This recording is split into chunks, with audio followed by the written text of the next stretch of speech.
regular meeting of the Chicago Board of Election Commissioners for Tuesday, November 24th, 2015. Good morning, everyone. My name is Langdon Neal. I'm chairman of the board. Seated to my left is Commissioner Marisol Hernandez. I should make note that we have now a new commissioner, William Cressy, who will join us at our next meeting. So we're looking forward to Mr. Cressy joining the board.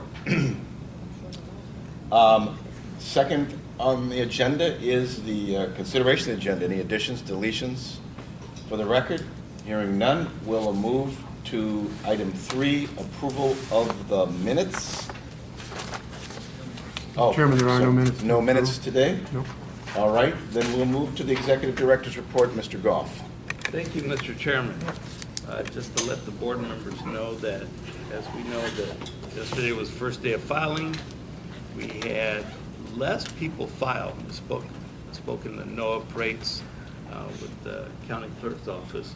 We had less people file than we've had in the past. And it was a very light filing, only 172 yesterday. So I don't know what that means, if we're going to get a lot later on or if it's going to be maybe a light election season, we'll see. But we have requests from the outside to be open till 9 o'clock at night. So starting tonight, we'll be open till 9 o'clock at night. On Wednesday, we're going to close at 6, the day before Thanksgiving.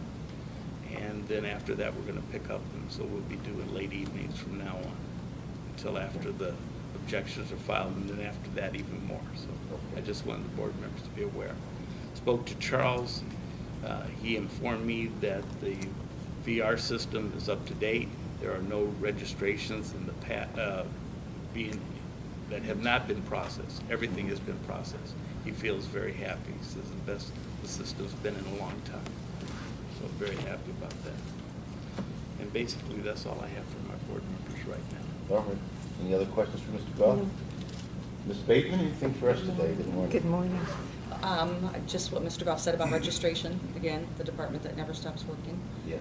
All departments work, but they're just all year long, always busy. So yeah, they're working on petition checks right now.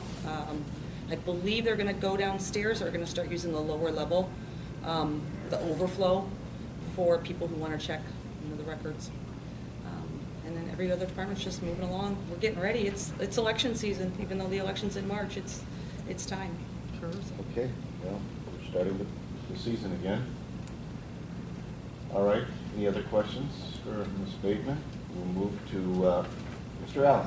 Good morning, Commissioners. We've pretty much wrapped up the mail piece design for January.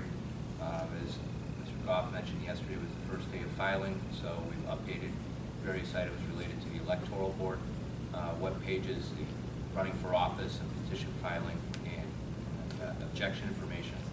So thanks to Mr. Scanlon and Karen Chin for updating the index of electoral board decisions. So that's been refreshed with cases from 2015. So we're also working on signage, various activities related to same-day registration. And I just want to mention that there's been considerable work by Audra on the electronic poll books to try to make sure that that can handle every possible scenario. And it's really difficult with all the possibilities of a provisional ballot, someone in the wrong precinct, someone without ID, all kinds of different scenarios. But we're confident that we'll get most of the scenarios, and then we'll find a few on this first day of same-day registration that we could not have anticipated, but hopefully we'll get 99%. It'll be a success. Okay. We have finished all the testing and We finished a test okay. in September, but now they're getting down to working on the material that the judge's collection will see on the screen. So the instructions and the prompts and the order in which it processes each voter. So that's now the... So that's an enhancement from what we had in past election. Oh, considerable. Yeah. So there'll be more to All right, good. All righty. Any other things? Anything else for Mr. Allen? Anything else for you, Mr. Allen? No, thank you. Okay. All right, we'll move to old business. We're in the election cycle, so I take it we don't have any new infrastructure projects and changes in election administration to talk about? Mr. Chairman, I don't think we Okay. can handle it right now. All righty. And electronic poll books, Mr. Allen has updated anything else there to talk about, okay? Voting equipment, system of testing is going to be undertaken soon, Pre-lab, that will Pre-lab. happen after the first of the year, yeah. after the first of the year? Mhm. Okay, But all other preventative maintenance and all that has been taken care of. So. great. Okay, legislation. Mr. Scanlon, anything to talk about? Nothing to report this time, Mr. Nothing new Chairman. in Springfield? Not on election bills. Okay. All righty. All right.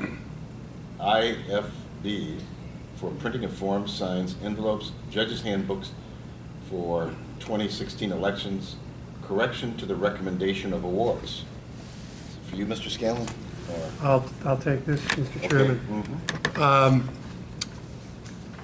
Back on November 3, Laurel Blamiser, the purchasing agent, sent to Lance Goff memorandum recommending awards based upon the responses to the invitation for bid for printing of forms, signs, envelopes, and judges' handbook for the 2016 elections. And the board, at its meeting on November 10, awarded contracts to certain vendors based upon that recommendation.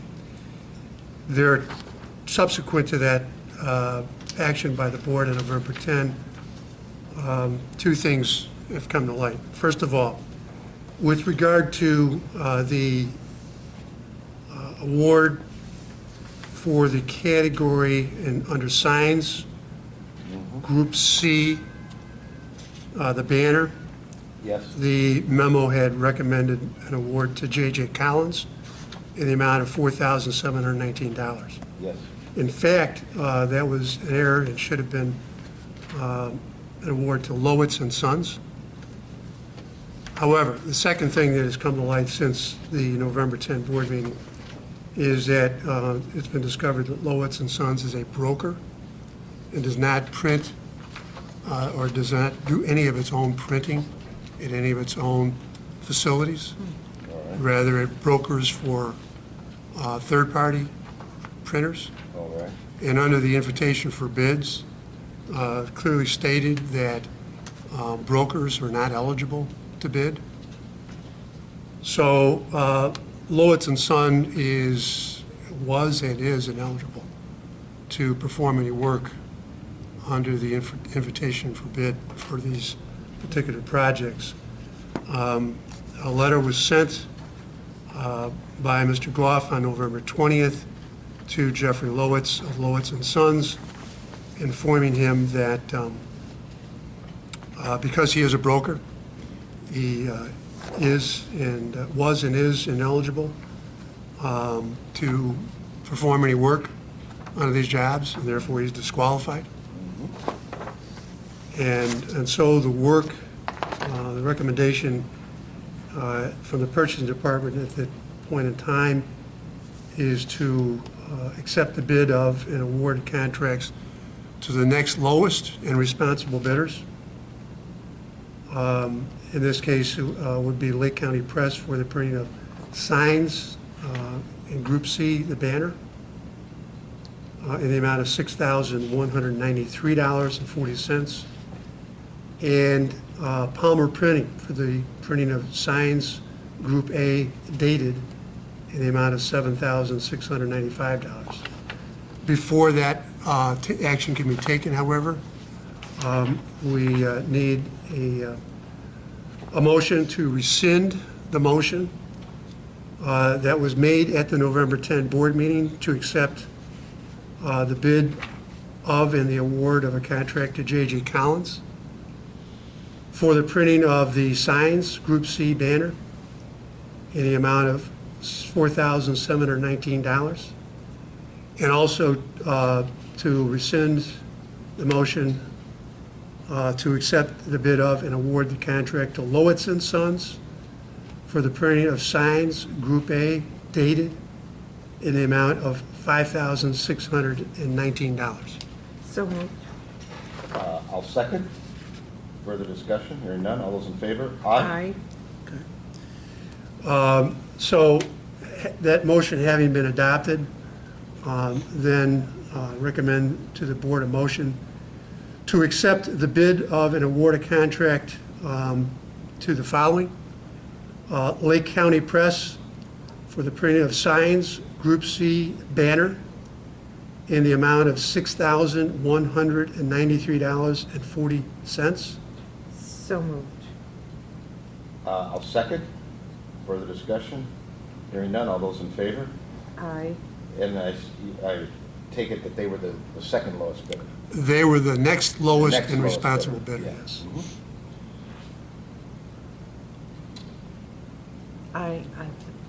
I vote aye. I Yes. seconded. All Okay. those in favor? Aye. Next, I would recommend a motion to accept the bid of and award a contract to Palmer Printing for the printing of signs, Group A, dated in the amount of $7,695. So moved. I'll second. All those in favor? Aye. And that's all I have in that category, Mr. Chairman. Okay, Thank you. thank you. All righty. Item F, consideration of draft electoral board rules of procedure. Mr. Chairman, this was on the agenda for the last board meeting, and this is just for a review and discussion. The actual electoral board rules of procedure will not be adopted until the board meets and convenes as an electoral board on or about December 14th. So I ask that this be placed on old business. If there are any questions or discussion at this time? I don't have anything at this time. I do not either. All right. Okay? You're not asking that they be adopted? No, they cannot be adopted until the board convenes as an electoral board. Oh, all righty. Then item number 6, new business. We have personal service contracts for trainers for our judge of election training. These contracts are for the following persons: Luis Martinez, Tim Thomas, the Mazer Group, that would be Ed Mazer, Francesca Gaeta, Deanna McMillan, Michael Murphy, Susan Garza, Deborah Moss, Carmen Colvin, Art Nickel. Are these repeat trainers, or do we have anyone new to the list? Yes, Okay. we do. Do you want And who's to? new? Yeah. Susan Garza, Deborah Moss, Carmen Colvin, and Art Nickel. Okay. They are new trainers. And they have experience, Kelly. Yes. All righty. I assume that each one of these has an identical contract? They do, Mr. Chairman, and the rate is $65 per hour, provided that such payments shall not exceed the total sum, $25,000 over the term of the agreement, and the term shall commence on January 1, 2016, and expire December 31, 2016.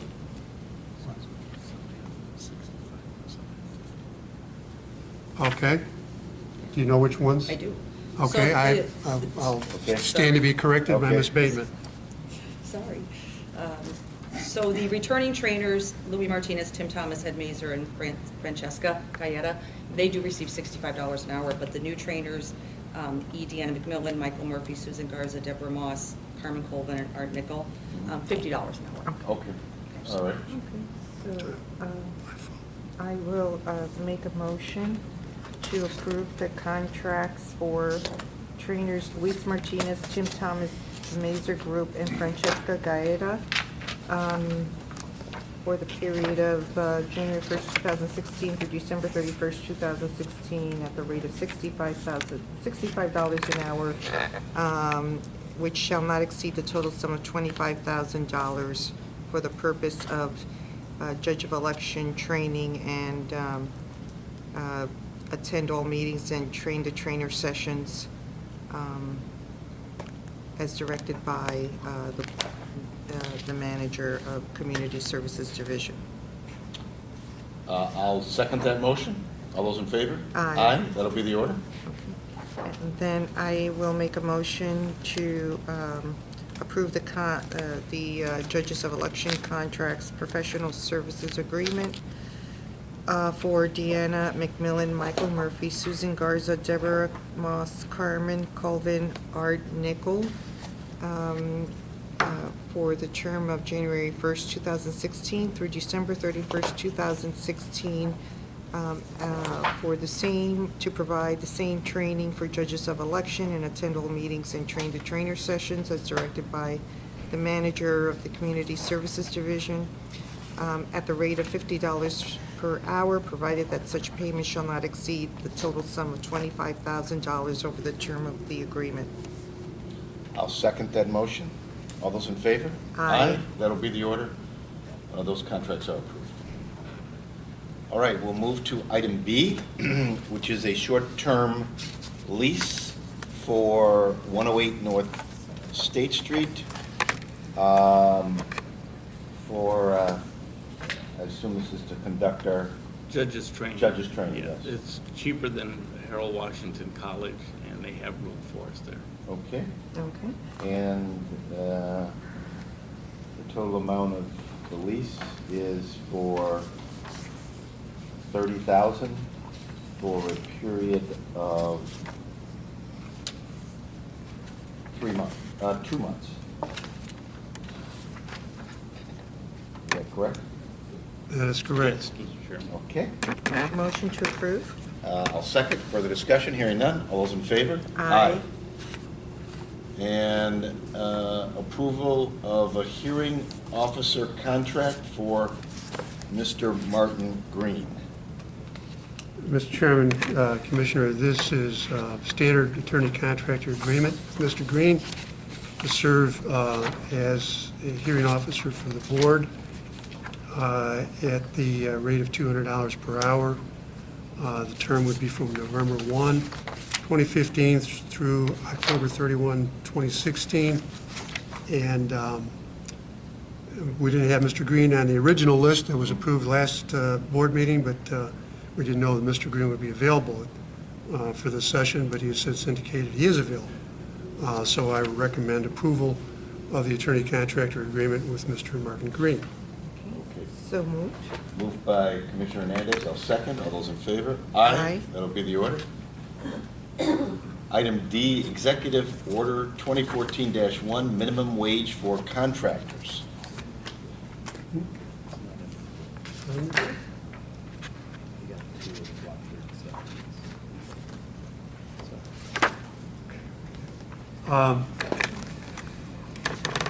So I'll take this one, Mr. Chairman. Yes.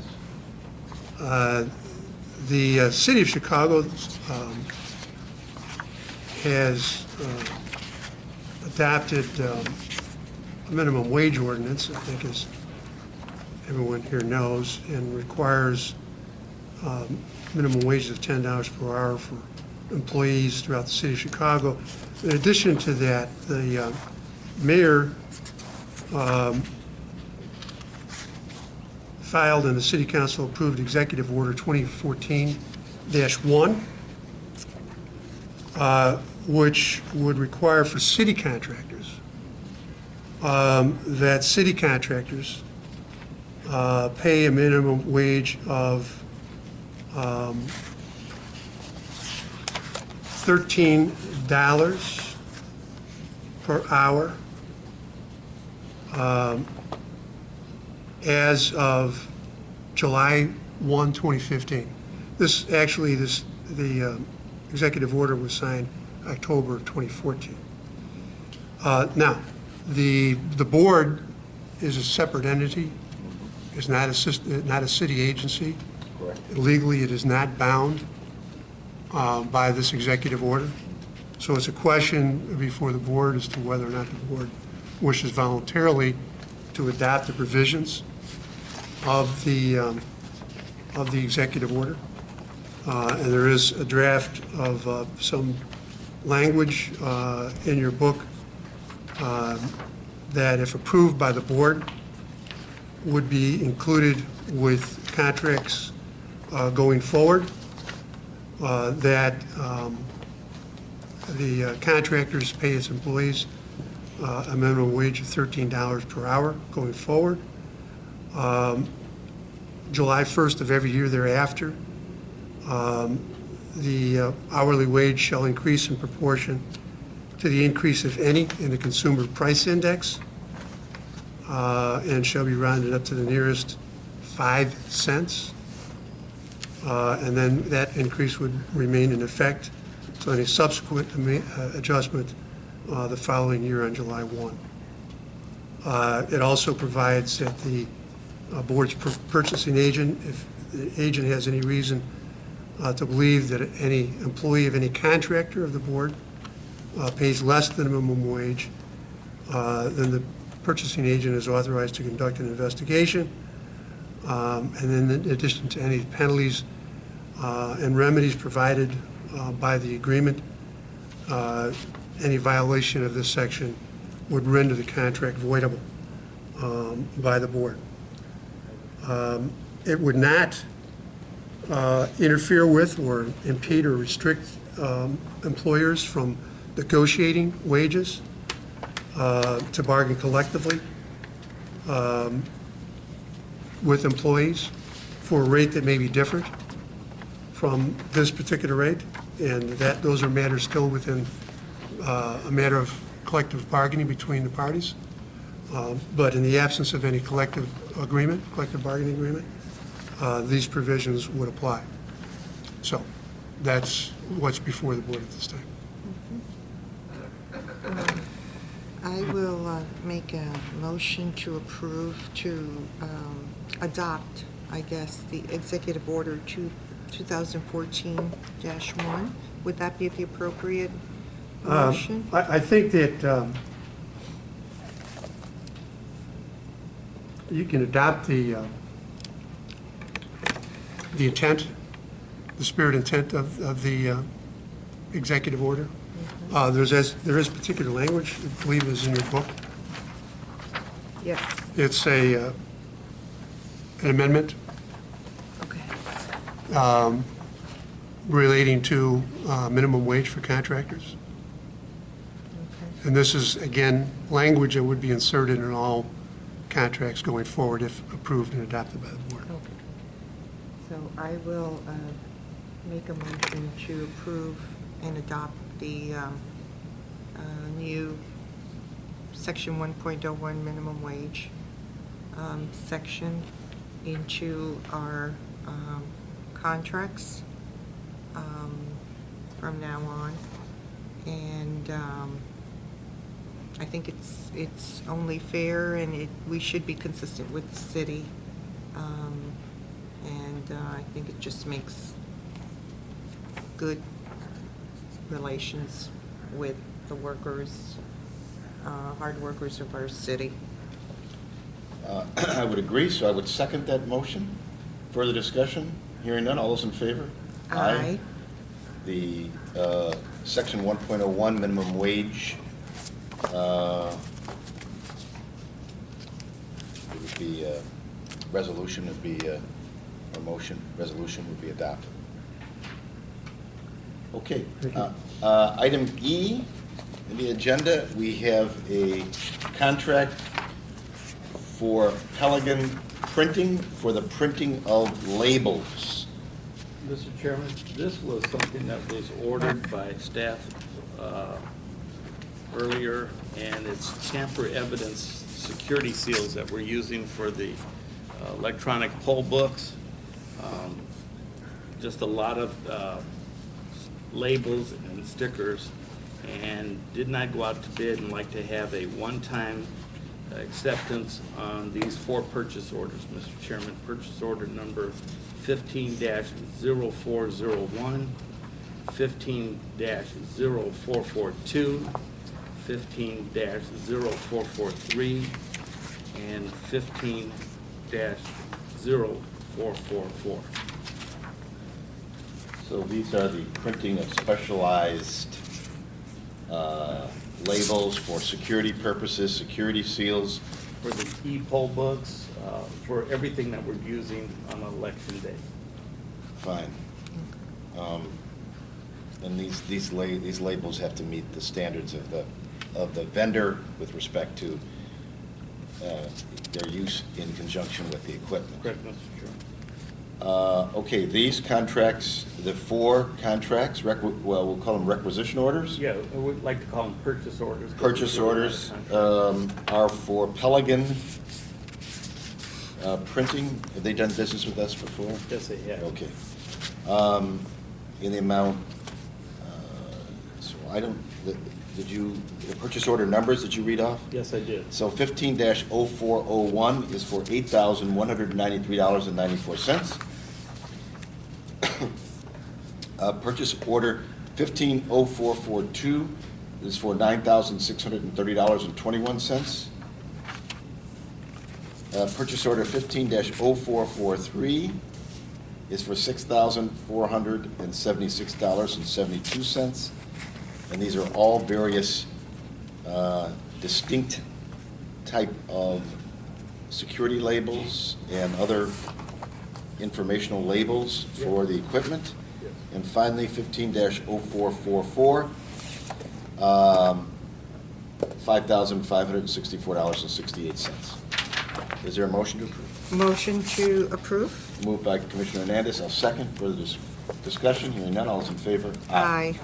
The purchase order are approved. Legal report, Mr. Scanlon. Mr. Chairman, Commissioner, I think as you already know, the board is a subject of a lawsuit filed in federal court by a group of veterans. And the Iraq, Afghanistan, and Persian Gulf Veterans of the Pacific and the League of Women Voters of the Virgin Islands.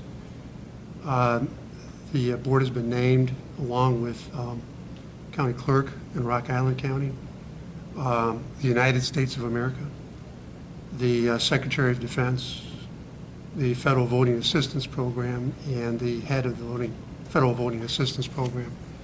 And basically, there are several individuals who are veterans, 5 of whom were former residents of the city of Chicago, who now live in various territories of the United States, such as Guam, Virgin Islands, Puerto Rico.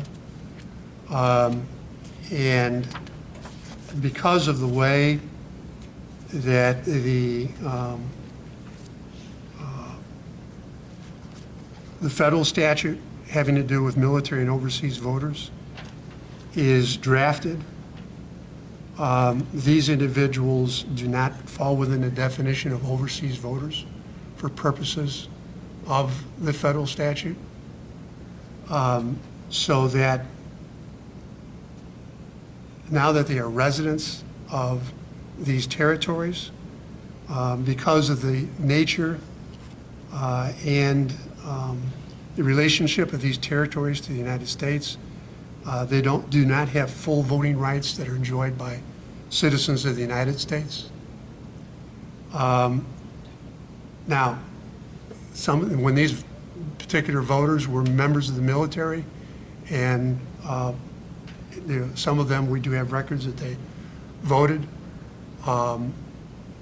in Chicago using or receiving Chicago ballots, and they voted under the federal statute and the state statute.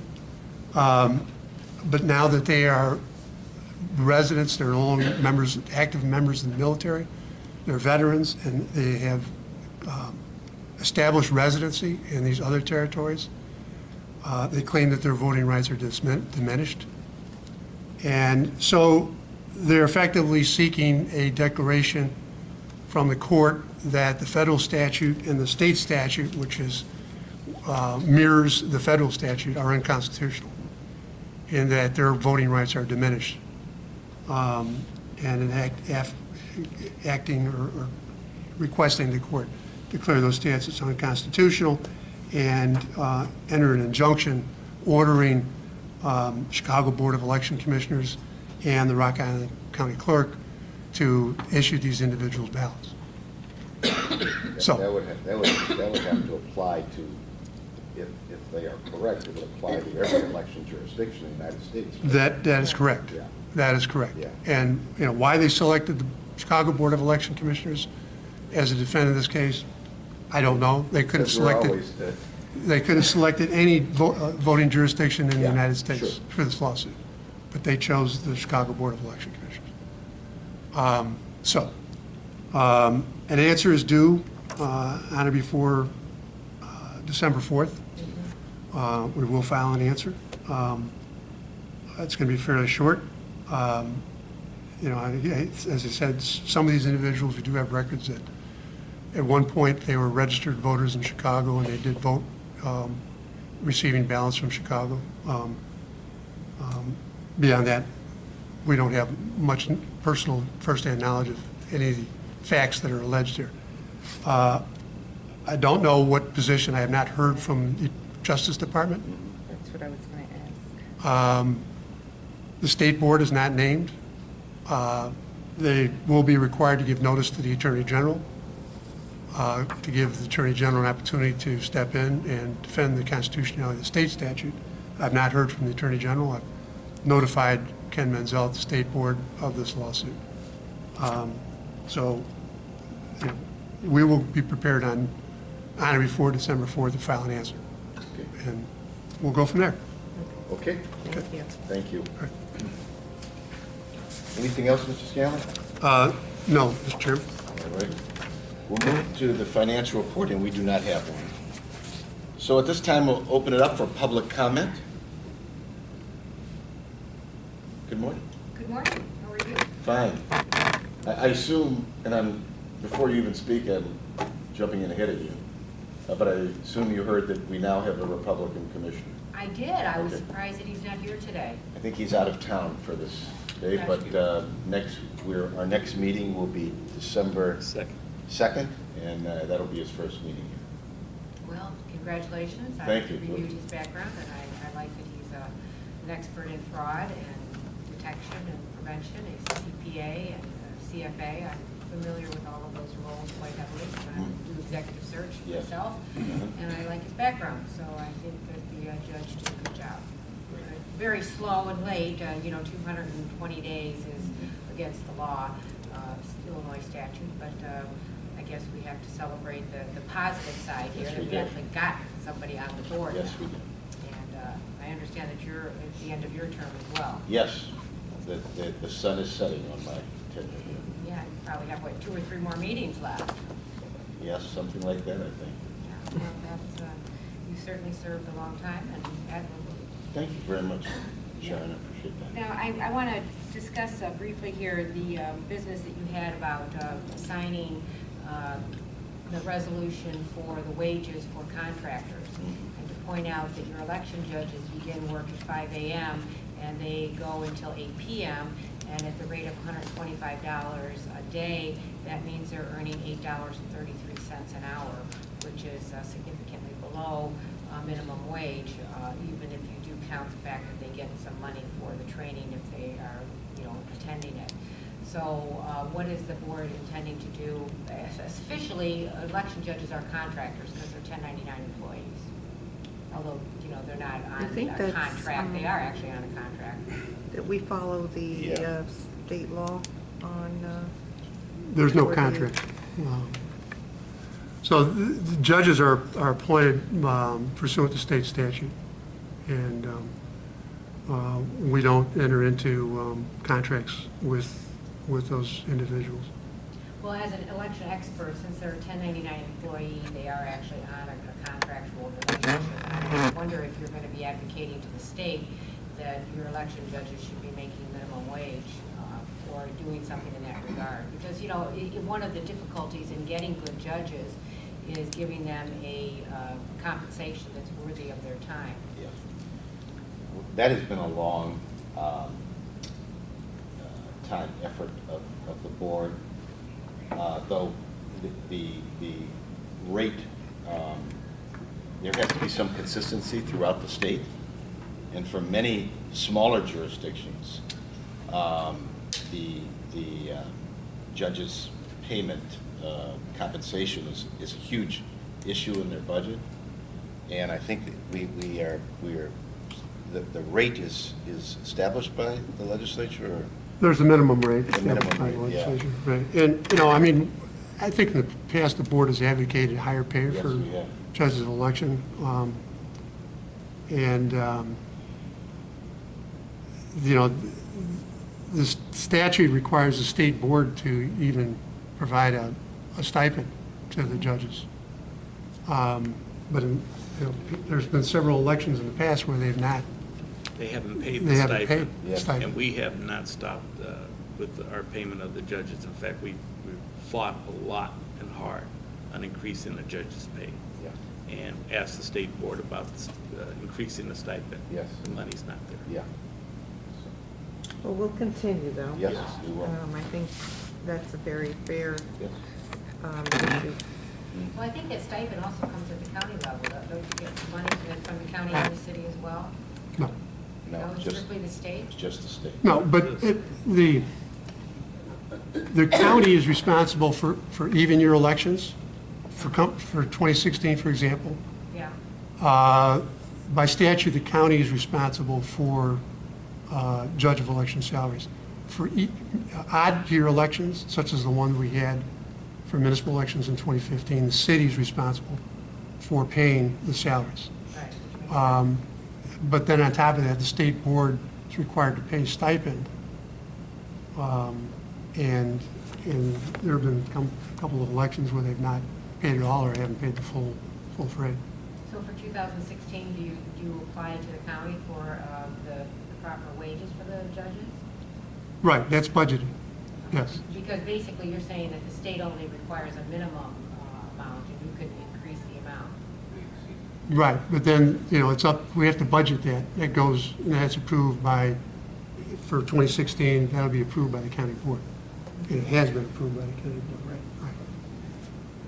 Well, you know, certainly it would be advantageous when you're dealing with the city of Chicago and the value and the importance of the election judges to be giving them the same wages that you're giving other contractors. Legitimate point.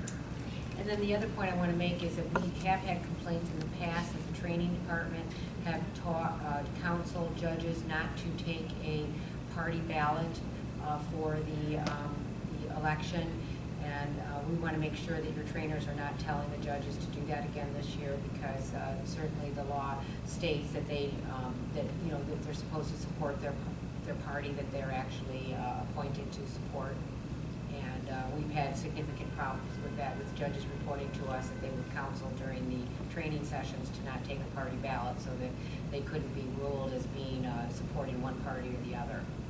And since the law states that if somebody pulls the wrong ballot, they can be, taken off as a judge, we want to make sure that you're aware that we're going to be doing that. Okay. I'm a little confused. Kelly, what do we say training? There is nothing in training that tells the judges to not take a party ballot. At a So maybe primary it was an election, off the cuff. Maybe there's, the trainer no took it upon no themselves. trainer has been instructed to tell a voter not to take a party ballot, and I can't imagine any of these trainers would take it on, themselves to do it, so. Well- We've never had it reported to us. And that's exactly what I was going to say. I tend to hear these broad complaints, and the curious thing I find is that we never have an individual come and say, this was what was told to me. Because if we do have an individual who would say that, then we could address the issue immediately and find out exactly what happened. But when, Ms. Maroney, when you make these broad allegations, I don't, we just don't know. So if that happens during this time, I would appreciate if you would call or have the person call Kelly and say, this is what has happened, and we will take care of the problem immediately, if there is a problem. Thank you, although I will remind you that on video, I'm sure, we've had some of our community activists come in the past and stand up and state that they had been told this by their judges. So I'm not alone in leveling this concern, and it has been communicated by other committeemen, as a matter of fact. But I will let you know in the future if we hear anything of it, and we'll be letting our judges know. I think as it would well. benefit everybody, right? Great, And we could address the problem right away, perfect. if there is a problem. Okay, thank you, Ms. Maroney. Yes, yes, ma'am. Hi, Claire Tobin from Illinois Ballot Integrity Project, and I want to congratulate you all on doing a wonderful job in persuading Mr. Cressy to come on board. As regards the draft electoral board rules of procedure, I think we would like to have some input into some of the rules and procedures, if that would be feasible, and have an idea. I think you mentioned that you were hoping to have it completed by and adopted by December 14th. So how would we go about that?